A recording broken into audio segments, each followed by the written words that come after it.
अगर पीड़िता की सुरक्षा को लेकर खतरा है या खतरे की आशंका, तो उसके आधार पर कुलदीप सिंह सेंगर को जेल में नहीं रखा जा सकता।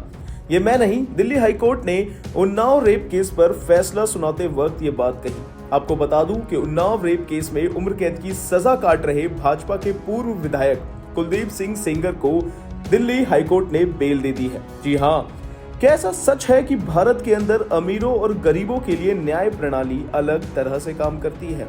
इस बात पर करेंगे डिटेल से बात। सबसे पहले आपको थोड़ा बैकग्राउंड समझाता हूँ। उन्नाव रेप केस 2017 में हुआ था। उस समय उन्नाव उत्तर प्रदेश की एक नाबालिग लड़की ने आरोप लगाया था कि उसे कुलदीप सिंह सेंगर नाम के एक बीजेपी विधायक ने उनके साथ रेप किया और उसके बाद उसके पिता की हत्या भी हुई।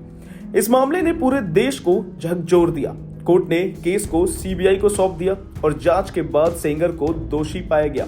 जी हां, और उसे आजीवन कारावास यानी कि लाइफ इम्प्रिजनमेंट की सजा भी सुनाई गई थी। लेकिन अब सेंगर को दिल्ली हाईकोर्ट ने बेल दे दी है।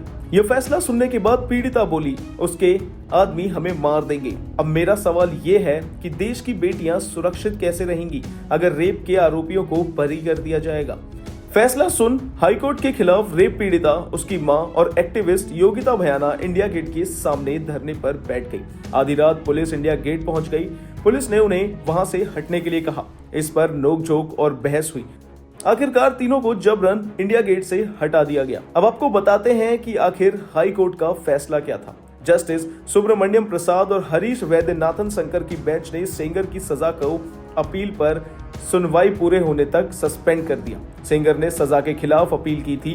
दरअसल साल 2017 में उन्नाव दुष्कर्म मामले में दिल्ली हाईकोर्ट ने पूर्व विधायक कुलदीप सिंह सेंगर की सजा को निलंबित किया। ट्रायल कोर्ट द्वारा दी गई उम्र कैद की सजा को कुलदीप सिंह सेंगर ने दिल्ली हाईकोर्ट में चुनौती दी थी। साथ ही मामला लंबित रहने के दौरान सजा निलंबित करने की मांग भी की थी। अदालत ने सेंगर को 15 लाख के निजी मुचलके पर रिहा करने का आदेश दिया। साथ ही निर्देश दिया कि वह दुष्कर्म पीड़िता के 5 किलोमीटर के दायरे में नहीं आएगा और दिल्ली में ही रहेगा।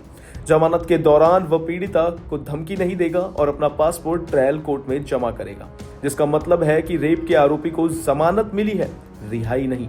हाईकोर्ट की बेंच इस मामले में उसकी जमानत याचिका पर 28 दिसंबर को फैसला बताएगी। इन तमाम जानकारियों के लिए बने रहिए हमारे साथ। धन्यवाद।